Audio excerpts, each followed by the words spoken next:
איימקס הרגישה שמאז שהם יצאו למסע הזה, היה להם די הרבה מזל. קודם כל, למרות שהיא נוטה להתרגז מאנשים אחרים, ואין לה סבלנות לסבול אותם, הצוות שנמצא תחת השליטה שלה יחסית בסדר. הראשון מבין חברי הצוות שלה היה סנדי. הוא היה האדם הנוח יותר מבין השניים. הוא היה אדם חסון וטוב לב, אם כי יש לו נטייה להתרגז בקלות. הוא נלחם בעזרת פטיש, שלפי מה שהוא סיפר לה היה בעבר פטיש הנפחות שלו. אחרי המוות של אשתו הוא החליט להפוך להיות הרפתקן. כשהוא היה רגוע, הוא היה נוטה להיות יחסית בשקט, דבר שעשה לאיימקס חיים נוחים. האדם השני שהיה בצוות שלה היה קצת פחות סימפטי. שמו היה דייב, ואיימקס מצא אותו קצת מוזר. קודם כל, לא היה לו כל נשק, מלבד מקל הליכה. היה לו שיער בלונדיני משומן, והוא היה נוטה להתלהב מעצמו הרבה יותר מדי. וזה היה הדבר שהכי הרגיז את איימקס. אבל למרות האגו הגדול שלו, הוא היה די מנומס. שני חבריה לא פקפקו בהחלטות שלה כלל.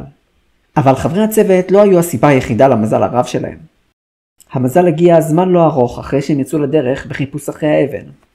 במהלך שהייה שלהם בפונדק, דייב התנגש באיזה זקן, ואחרי שיחה קצרה הסתבר לו שהזקן הזה יודע על המיקום של האבן. הוא נתן להם הרבה מאוד פרטים שיוכלו לעזור להם, ולכן הם עכשיו היו בדרכם ליעד, מתוך תחושה שהם יודעים בדיוק לאן פניהם מועדות. זה שימח את איימקס, שלא הייתה מוכנה לקבל את העובדה שאף אחד אחר יגיע לאבן לפניה. בוודאות לא אחיה, נורון. רק המחשבה הזו הרגיזה אותה. על פי דברי הזקן, עליהם ללכת צפונה. הם אמורים להגיע להר שנקרא הר המוות הזמני. ההר אמור להיות בלב יער, ומחוץ ליער, בדרומית אליו, נמצא כפר בשם פיס הייבן. שם הם יוכלו לנוח לפני שיכנסו ליער, או להשיג מידע על הדרך הטובה ביותר לעלות לראש ההר. לכאורה יש בראש ההר מרחב גדול שאפשר ללכת בו בבטחה, ובמרכזו אמור להיות מקדש כלשהו. בלב המקדש הזה אמורה להיות האבן. איימקס תהתה איך הזקן ידע על זה, וחשדה שאולי הוא המציא הכל. אבל לא היה להם שום כיוון, וזה נראה לה הכי הגיוני. הם כעת היו בדרכם אל פיס הייבן, לפי החישוב שלה הם יגיעו לשם ביום המחרת, והערב מתקרב.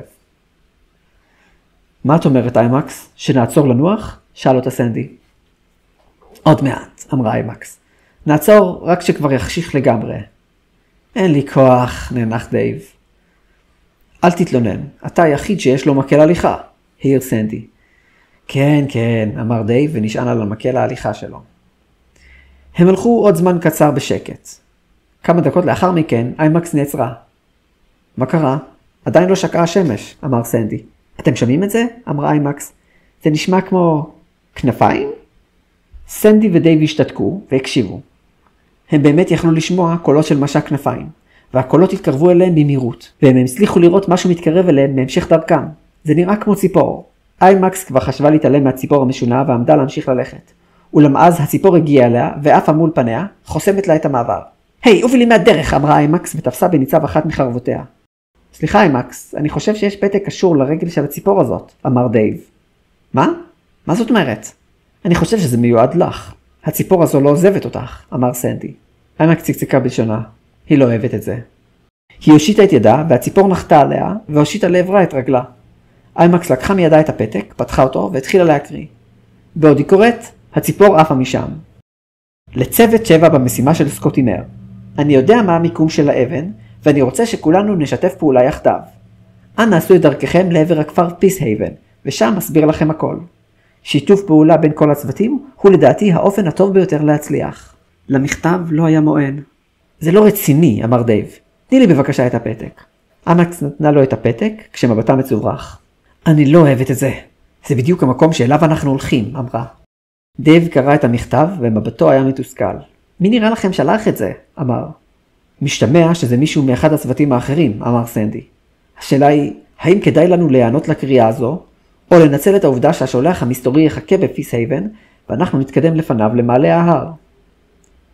זאת אכן השאלה, אמר דייב. אני לא אוהבת את זה, חזרה איימקס, והרימה את ראשה. מאיפה הציפור הזאת עפה? משם, בהמשך הדרך שלנו, אמר סנדי והצביע. היי, אני חושב שאני רואה שם עשן. עשן? שאלה איימקס. כלומר, מדורה. יכול להיות, אמר דייב. מה אתם אומרים? איימקס, שאל סנדי, מחכה להחלטת מנהיגת הצוות שלו. איימקס תפסה בניצב אחת מחרבותיה ואמרה, בוא נלך עליהם. נשאל אותם על מה הם מדברים. השלושה מיהרו לרוץ לכיוון ממנו הציפור הגיעה. זמן לא ארוך אחר כך הם הגיעו לעץ רחב בודד, וראו שמתחתיו יש מחנה קטן. על יד מדורה היו 3 דמויות, ואני רואה שהם מדברים. איימקס וחבריה הסתתרו מאחורי שיח, וניסו להאזין לדבריהם של הדמויות. איימקס ודייב גם הציצו מבעד לשיח, כדי לראות את פניהם של הדמויות. הכי קרוב למדורה ישב אדם עם שיער שחור וחלק, שנראה שהוא מתעסק במדורה. הוא ישב עם גבו לעבר איימקס וחבריה, אז הם לא יכלו לראות את הפנים שלו. בעבר השני של האש ישבו בחור ובחורה. לבחורה היה שיער בלונדיני ארוך, והיא חייכה חיוך רחב. הבחור שישב לידה חייך חיוך רחב אף הוא, והוא הניח את ידו מסביב לכתפה. את ממש מיוחדת, מקס, אמר הבחור שישב לידה, שגם לא היה שיער שחור. את פשוט נפלאה. תודה, אמרה הבחורה וחייכה לעברו. אבל אתה מוכן בבקשה להוריד את היד שלך? בחייך, זה בסדר. ג'וני, היא ביקשה ממך משהו. איימקס נדרכה כששמע את קולו של האיש שגבו מופנה אליהם. הוא, סיננה ותפסה בניצב חרבה. היי, חכי רגע בבקשה, אמר דייב וניסה להרגיע אותה. אז תגיד, מה הסיפור הזה? שאל ג'וני את חברו, אחרי שהוריד את זרועו מכתפה של מקס. למה ביקשת ממקס לשלוח את הציפורים האלה? מה היה כתוב בפתק? אמרתי לך, עכשיו כשאנחנו מתקרבים אל היעד שלנו, אנחנו צריכים להתחיל לפעול. אנחנו צריכים להביא את שאר הצוותים ולהסביר להם מה קורה הלאה. שאר הצוותים? שאלה מקס ותתה את ראשה בבלבול. הפעם אני מסכים עם הבלבול של מקס, אמר ג'וני, והחיוך נמחק מעל פניו. כל הקטע זה שאנחנו בתחרות. למה אתה רוצה לעשות לנו חיים קשים כל כך? אני אסביר הכל אחרי שכל הצוותים יגיעו. אז ציפורי המשלוח הלכו למנהיגים של הצוותים, נכון? שאלה מקס. זו הפעם הראשונה שאני מזמנת כל כך הרבה ציפורים בבת אחת. אני מדהימה אפילו את עצמי. את אלופה, אמר האיש. גם יפה וגם קוסמת, אמר ג'וני. ממש זכיתי בג'קפוט. ג'קפוט? מה זה? ג'וני, זה לא יפה להתנהג ככה. בטח לא לפני אורחים. לקח לאיימקס חצי שנייה להבין את המשמעות של מה שהאיש אמר.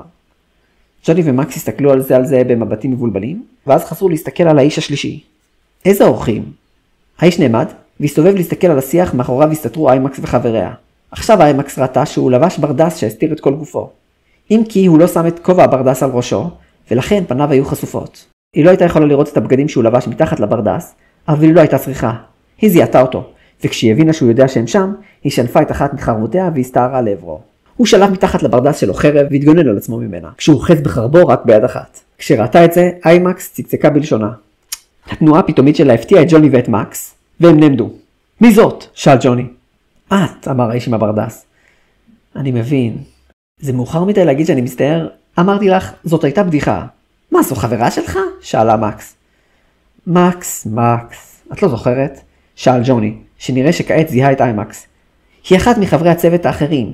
שניהם נלחמו ביום שבו סקוטימר ביקש מאיתנו לחפש את האבן. זמן קצר לפני שסקוטימר הגיע. באמת? שאלה מקס בבלבול, ותתה את ראשה. ג'וני נאנח. מאחורי השיח יצאו דייב וסנדי. איימקס, תרגי. למה את מתקיפה אותו? שאל סנדי. כי הוא מעצבן אותי. הוא מזלזל בי, חושב שאני לא יכולה לעשות כלום. אמרתי לך, זאת הייתה רק בדיחה, אני רואה שאת מיומנת בלחימה. אז למה אתה אוחז בחרב רק ביד אחת? אתה ממשיך לזלזל בי. בעוד איימקס והאיש מחליפים מהלומות, דייב הפנה את מבטו אל ג'וני ואל מקס. אני מאוד מצטער. היא נוטה להתרגז מאוד בקלות. זה בסדר, אמר ג'וני. הוא נוטה לעצבן אנשים בקלות. היי, זה לא היה נחמד, אמר חברו והסיט את מבטו להסתכל על ג'וני, בלי להפסיק את ההגנות שלו מאיימקס. אחרי כמה רגעים איימקס נסוגה, והפנתה את חרבה לעבר האיש. אני מניחה שאתה כתבת את המכתב הזה, אמרה. ספר לנו עכשיו, במה מדובר? למה התכוונת כשאמרת מה קורה הלאה? אני אגיד לך את האמת, אין לי כוח לספר את הסיפור פעמיים, אני ממש מעדיף לספר את זה רק אחרי שכל הצוותים יגיעו לפיס הייבן, ונדבר שמה, אמר האיש. וגם אני לא רוצה להילחם מולך, אתם מוזמנים לשבת איתנו ללילה. אני חושב שיהיה כדאי לענות להצעה שלו, אמר סנדי. אני לא יודע, אמר דייב והסתכל על ג'וני. מי יודע מה הם מתכננים? אני לא יודעת, אמרה מקס וחייכה. אבל אולי כדאי שקודם כל נציג את עצמנו. שמי מקס, נעים מאוד. כן, הבנו כבר, אמרה איימקס. ולא קוראים ג'וני, נכון? וואו, איך את יודעת? את יכולה לקרוא את הנפש שלנו? אמרה מקס. איימקס הייתה כל כך מבולבלת, שהיא לא ידעה איך לענות. ג'וני נאנח וגלגל את עיניו. מקס, את באמת טיפשה. היא כמובן שמעה את השיחה שלנו, והיא גם שמעה את השמות שלנו. כמובן, אמרה מקס בחיוך מתנצל. איזו טיפשה אני. התגובה התבוסתנית שלה הציקה לאיימקס. אז שמעתם את השמות שלנו, אמר האיש עם הברדס. ולך הוא קרא איימקס. מה איתכם? סנדי, אמר סנדי. שמי דייב, אמר דייב והרים את ידו. מה איתך? את השם שלך לא קלטנו. כשהוא שמע את השאלה שלו, ג'וני חייך. האיש בברדס נראה מעט נבוך.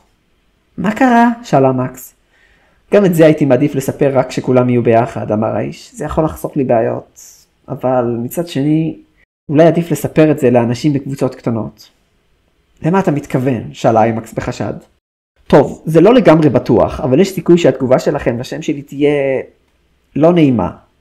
זה בסדר, אנחנו אנשים די נעימי הליכות ומנומסים, אמר סנדי. אני לא חושב שרק לשמוע את השם שלך יגרום לנו להגיב באופן לא נעים. וזה רק הוגן שתחשוף את שמך אחרי שאנחנו חשפנו את שלנו. אני לא יודע סנד, אמר דייב, יש לי תחושה שאתה תשנה דעתך אחרי שתשמע את השם שלו. האיש הפנה את מבטו אל דייב, והסתכל עליו לכמה רגעים. כן, טוב, אני חושב שזה יהיה הוגן. אז, היי, נעים מאוד. שמי קיובריין. רגע לפני שהוא סיים לדבר, האיש הניף את חרבו בהגנה. אימקס כמעט לא קלטה מה קורה, והרגישה תנועה חזקה עוברת לידה. היא הסתכלה קדימה, וראתה את סנדי מסתער לעבר האיש, קיובריין בשאגה, אוחז בפטיש שלו. רוצח!